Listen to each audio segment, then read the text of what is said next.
ಏನು ಮಾಡ್ಲಿಕ್ಕೆ ಆಗಲ್ಲ, ಏನು ಮಾಡೋರು ನೀವು? ಯಾರು ಕೊಡೋರು ಈಗ ಹೇಳ್ರಂಗಾರ? ಪಾಪ ಅವ್ನು ಕರೆಸಿ ತಂದು ಏನು ಮಾಡೋರು? ಅವ್ನು ಸಪೋಸ್ ಯಾರೇ ಕೊಟ್ರೆ ಅವನಿಗೆ ನಿಲ್ಲುವಂಥ ಕೆಪಾಸಿಟಿ ಇರಲ್ಲ, ಜನ ಒಪ್ಪೋದಿಲ್ಲ.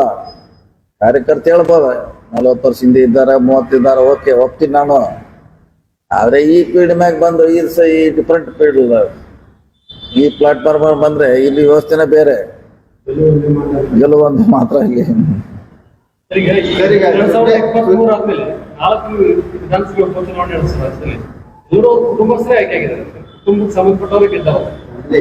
ಹೌದು,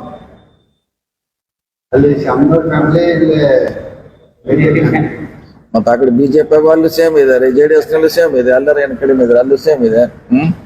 ನಮ್ಮ ದೇಶದ ಪರಿಸ್ಥಿತಿ ಇದೆ, ಬಿಜೆಪಿಲಿ ಅದೇ, JDS ಇದೆ. ಇಡೀ ರಾಜ್ಯ ತುಂಬಾ ಬಿಜೆಪಿ ಪರಿಸ್ಥಿತಿ ಸೇಮ್ ಇದೆ, ಅದ್ರಲ್ಲಿ ಏನು ಪ್ರಶ್ನೆ ಇಲ್ಲ. ಮಹಾರಾಷ್ಟ್ರದಾಗ ನೋಡ್ರಿ ಎಲ್ಲ ಮಕ್ಳು ಅದಾರೆ, ಬೇರೆ ಬೇರೆ ರಾಜ್ಯಗಳಲ್ಲಿ ಕಂಪೇರ್ ಮಾಡ್ರೆ ಅವ್ರ ಸಂಬಂಧಿಕರೇ ರೂಲ್ ಮಾಡ್ತಾರೆ. ನಮಸ್ಕಾರ, ಸದಾನಂದ ಬಾಮ್ನಿ ಯೂಟ್ಯೂಬ್ ಐನಿಗೆ ಸ್ವಾಗತ. ರಾಜಕಾರಣವನ್ನು ಹದಗೆಡಿಸಿದವರು ಯಾರು? ರಾಜಕಾರಣಿಗಳು. ತಮ್ಮ ಮಕ್ಕಳಿಗೆ ಬೇಕು, ತಮ್ಮನಿಗೆ ಬೇಕು, ತಮ್ಮ ಹೆಂಡತಿಗೆ ಬೇಕಂತೇಳಿ ಸತ್ತ ನಂತರ ಕೂಡ ಅವರ ಮನೆತನಕ್ಕೆ ಟಿಕೆಟ್ ಕೊಡ್ಬೇಕಂತ ಪಕ್ಷದವರು, ಯಾವ ಪಕ್ಷ ಇರಲಿ, ಎಲ್ಲ ಪಕ್ಷಗಳು ಹದಗೆಟ್ಟ ಹೈದರಾಬಾದಾಗಿವೆ. ಇವರೇನು ಆರಿಸಿ ಬರೋದು ಅಷ್ಟೇ ಇವ್ರ ಲಕ್ಷ್ಯ. ಅದಕ್ಕೆ ನಾವೇನು ಕಾರ್ಯಕರ್ತ ಕೇಳ್ತೇವೆ? 30 ವರ್ಷ 40 ವರ್ಷ ನಾನು ದುಡ್ದೇನೆ, ನಾನು ಸೆಕೆಂಡ್ ಲೀಡರ್ ಮಾಡ್ತಾರೆ, ನಾನು MLA ಮಾಡ್ತಾನೆ, ಕನಸಿನ ಮಾತು. ಮತ್ತು ಜನ ನಿಮ್ಗೆ ಓಟ್ ಹಾಕಂಗಿಲ್ಲ ಅಂತ ಹೇಳಿದಾರೆ ಅವ್ರು, ಶೆಟ್ಟಿ ಜಾರಕಿಹೊಳಿ ಕರೆಕ್ಟ್ ಹೇಳಿದ್ದಾರೆ. ಅದರ ವ್ಯವಸ್ಥೆಯನ್ನು ಹದಗೆಡಿಸಿದವರು ಯಾರು? ಶೆಟ್ಟಿ ಜಾರಕಿಹೊಳಿ ಅಂಥವ್ರು. ಎಲ್ಲ ನಮ್ಮ ಮನೆಗೆ ಬೇಕು, ನಮ್ಮ ಮನೆತನಕ್ಕೆ ಬೇಕು. ಶಾಮನೂರು ಶಿವಶಂಕರಪ್ಪ ಅಂಥವ್ರು. ಸಿದ್ದರಾಮಯ್ಯನ ಹತ್ರ ಈಗ ನನ್ನ ಮಗನ ನೀನು ಚೆನ್ನಾಗಿ ನೋಡ್ಕೊರಿ, ಅವನನ್ನು ಬೆಳೆಸ್ರಿ ಅಂತ. ಯಾಕೆ ಬೇರೆದವ್ರು ಯಾರು ಸಿಗಲಿಲ್ಲ, ಮುಖ್ಯಮಂತ್ರಿ ಕೇಳತ್ತೇವೆ. ನಿಮಗೆ ರಾಜ್ಯದಲ್ಲಿ ಕುಟುಂಬ ರಾಜಕಾರಣ ಇದೆ.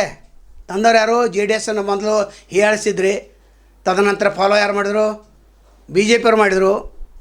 ಅದಕ್ಕಿಂತ ಮೊದಲು ಕಾಂಗ್ರೆಸ್ ಅವರು ಮಾಡಿದಾರಲ್ಲ. ನೀವು ಇಡೀ ದೇಶವನ್ನು ಹಾಳು ಮಾಡಿದರು ಕಾಂಗ್ರೆಸ್ಸಿಗರು, ಕಾರ್ಯಕರ್ತರಲ್ಲ.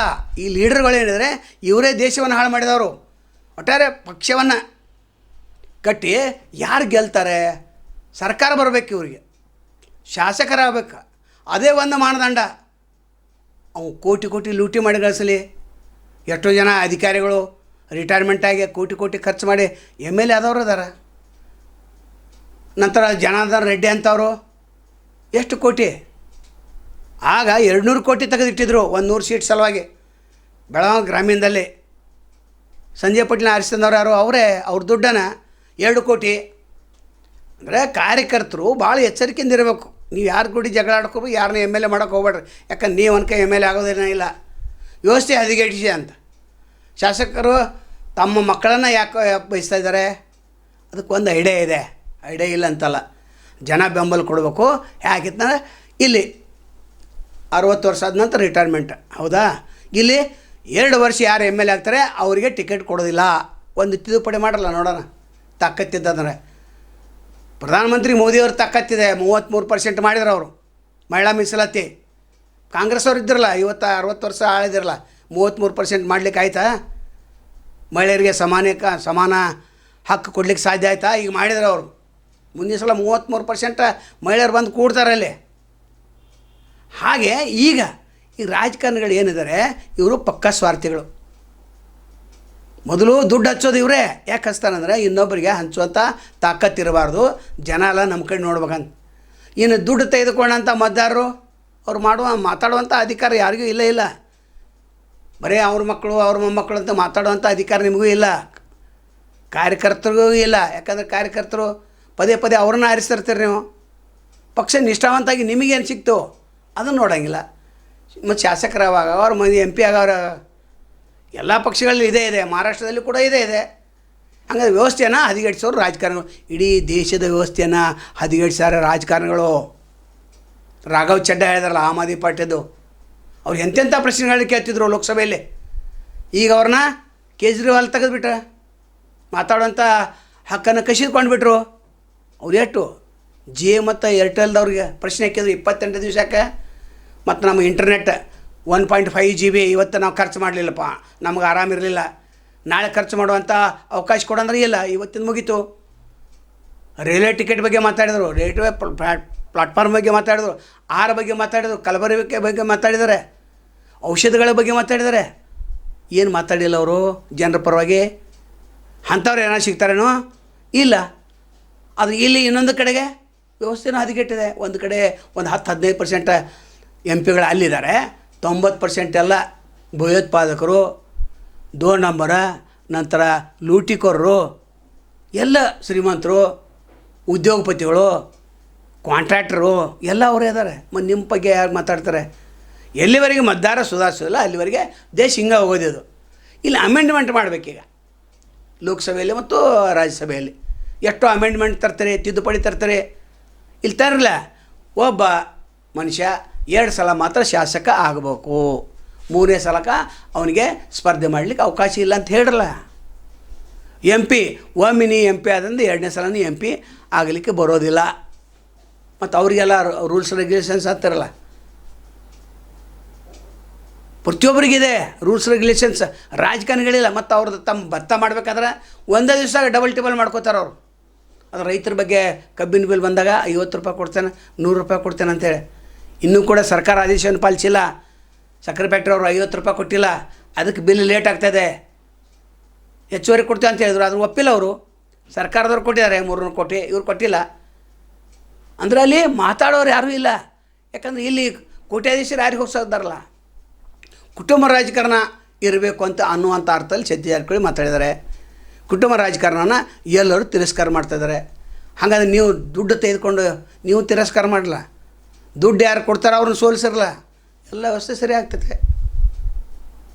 ದುಡ್ಡು ತೆಗೆದುಕೊಂಡು ಮತ ಎಲ್ಲಿ ಹಾಕ್ತಾರೆ, ನಿಮಗೆ ಯಾವುದೋ ಕಾನೂನು ಬಗ್ಗೆ ಆಗಲಿ ಅಥವಾ ಸಂವಿಧಾನ ಬಗ್ಗೆ ಆಗಲಿ ಅಥವಾ ಯಾರೋ MLA MP ಗಳ ಬಗ್ಗೆ ಮಾತಾಡೋಂಥ ನೈತಿಕತೆ ಹಕ್ಕನ್ನು ನೀವು ಕಳ್ಕೊಂಡಿರ್ತಾರೆ. ಅದೇ ದುಡ್ಡು ಪಡೆಯದೆ ನೀವು ಮತ ಚಲಿಸಿದ ದೇಶನೂ ಕರೆಕ್ಟ್ ಆಗ್ತೈತಿ. ಮತ್ತು ನಿಮ್ಮ ಪ್ರಶ್ನೆಗಳು ಎತ್ತಾರೆ. ಈಗ ರಾಘವ್ ಚಡ್ಡಾ ಅಂತವ್ರು ಒಂದು 8-10 ಮಂದಿ ಇದ್ದಾರೆ ಅಷ್ಟೇ. ಉಳಿದವರು 543 ಎಲ್ಲಿ ಕೇಳ್ತಾರೆ? ರೈತರ ಪ್ರಶ್ನೆ ಎಲ್ಲಿ ಕೇಳ್ತಾರೆ ಅವರು? ರೈತರು ಒಂದೇ ಒಂದು ಪ್ರಶ್ನೆ ಎತ್ತಂಗಿಲ್ಲ.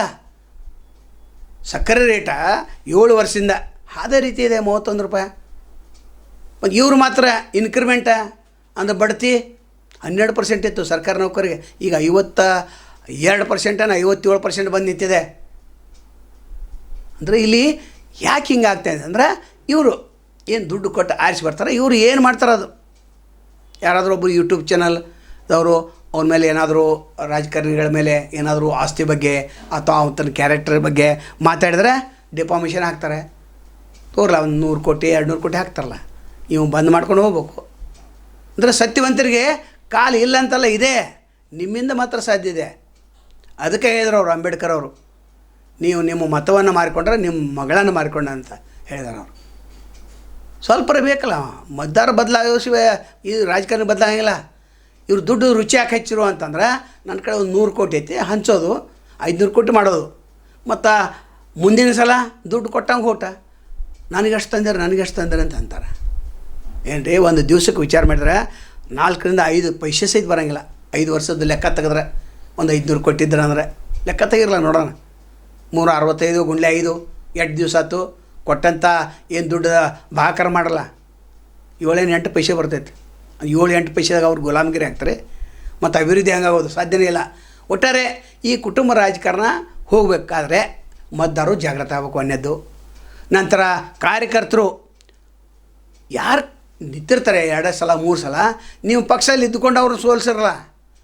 1-2 ಸಲ 3 ಸಲ ಸೋಲಿಸಿರೋ ಮನೆ ಹಿಡಿತಾರಿಲ್ಲ. ಈಗ ಮನೆ ಹಿಡಿದವ್ರು ಎಷ್ಟು ಮಂದಿ ಇದಾರಿಲ್ಲ? EV ಪಟ್ಲೆ ಇದಾರಿಲ್ಲ, EV ಪಟ್ಲೆ ಮನೆ ಹಿಡಿಸಿರಿಲ್ಲ.